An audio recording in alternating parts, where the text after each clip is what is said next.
As a matter of fact, it's been probably about 33 years now when I had my first throw on my back for the first time. There it is. Good job. Felt that? I felt that one. Good job. Going up. Up. There it is. Hey, yo. All right, let's chat real quick because I know we talked a lot about your lower back. Yeah. All right, tell me about your history though, because I know you said it sounds like you've had a long history. So tell me a little more information about that. Well, I think at the age of 19, I worked at swimming pool construction. Okay. Put sacks of concrete on my shoulder and jumped off a truck. Okay. Oh, like with the concrete back? Really? Yeah. Okay. So I know what I've done to my back. Yes. As a matter of fact, it's been probably about 33 years now when I had my first throw on my back for the first time. Really? I went to the doctors. He says, yeah, your back's bad. Okay. Had to put you off of work for a couple of weeks, and worst experience of my life. Yeah. Because I'm very active. Right. And I left that field and I got into pest control. I mean, I tried going behind the desk, something more easier. Right. But it really wasn't working for me. Right. I'm not office kind of guy. Well, I can tell looking at your spine, you've definitely worn it out, right? And whether it be the concrete, lifting and carrying and probably bending and twisting, but it definitely seems like you've lived some life, right? Have you had any accidents? When I was 37, that's what I was telling when I was diagnosed with the arthritis. Okay. I was in a pretty severe accident. I walked away from it, but I got rear-ended at 40 miles an hour, and I was at a standstill. Okay. And when the individual rear-ended me, threw me into the car in front of me. Oh, so you got hit accident. I went like this, and then I got hit. I'm gonna hit the front. Right. So it kind of shook my body in weird ways where I was in pain for a long time. I think that was 36, 37 years old at the time. Well, and now looking at your x-rays and with your whiplash injury, it makes sense why your neck looks like that now, because that is a classic like whiplash scenario. So right now, the lower back, where do you feel it at? Is it more? It's basically the entire lower back area. Okay. But this is the sciatic nerve side that's where you're feeling it. Yeah. And like last night, it was literally like right there. Down into the when I push it there, I feel complete numbness in my leg. Okay. And this is where I was at. But it's the lower back, it's what I thought it was just that at the time.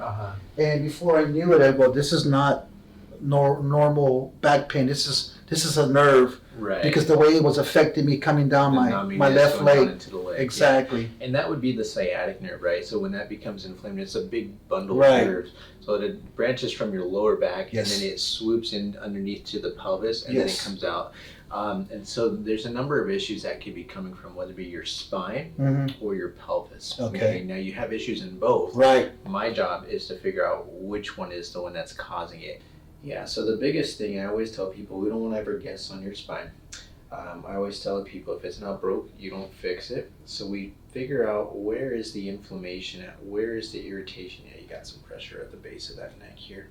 So the needle, as I go down, it just spikes to that left side right here. So there's a big reading up in this area. A little pressure down below here.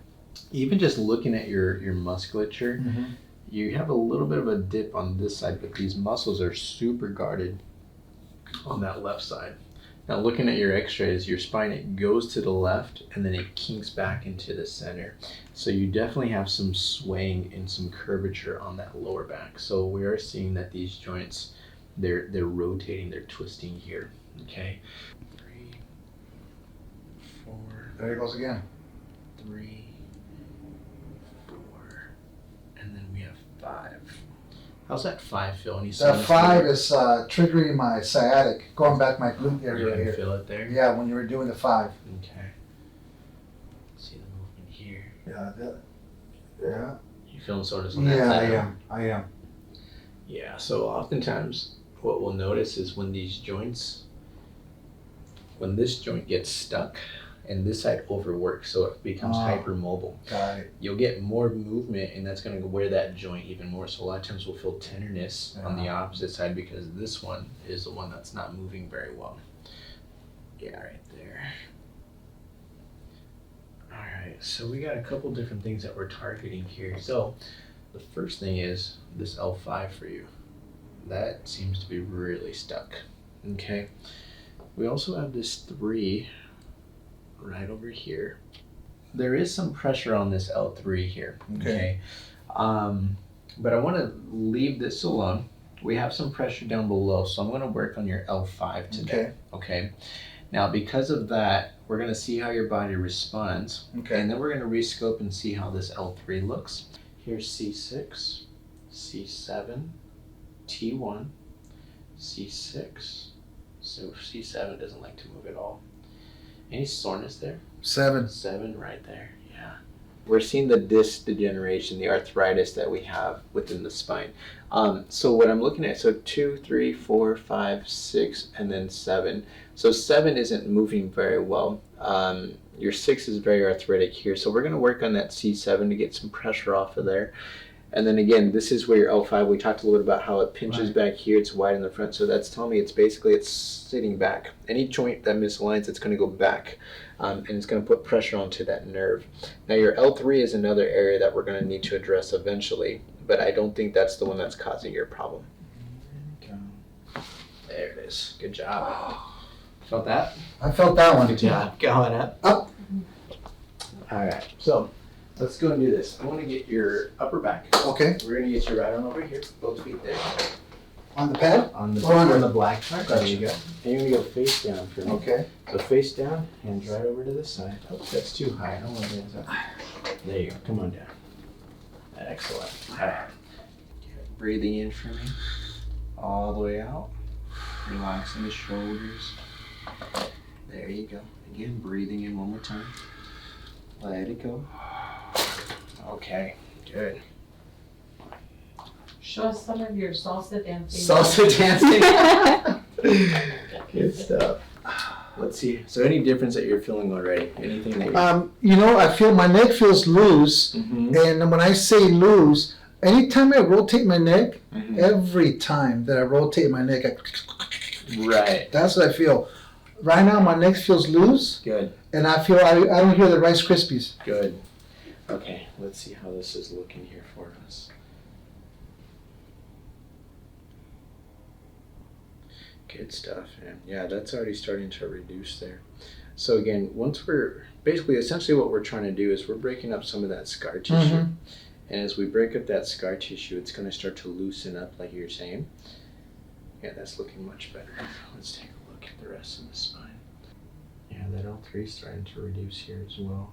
So it's not as big of a spike, which is awesome. Good. Yeah, that's looking good, man. I think we're on the right track with that L5 here.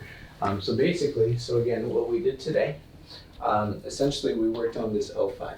Okay, what we're trying to do, we're trying to lift and pull that thing back up, because when it sits back, this is where the nerve comes out of. Okay. When it pushes and sits back like that, it's going to squeeze and pinch onto that nerve, and then it's going to basically cause that sciatic pain. Okay, so with that, so we're pushing onto your L5 how it kinks over to the left, swaying you back over to the right. Okay. Hopefully, as we get more mobility, we're not going to correct this. This has been there for a long time. Right.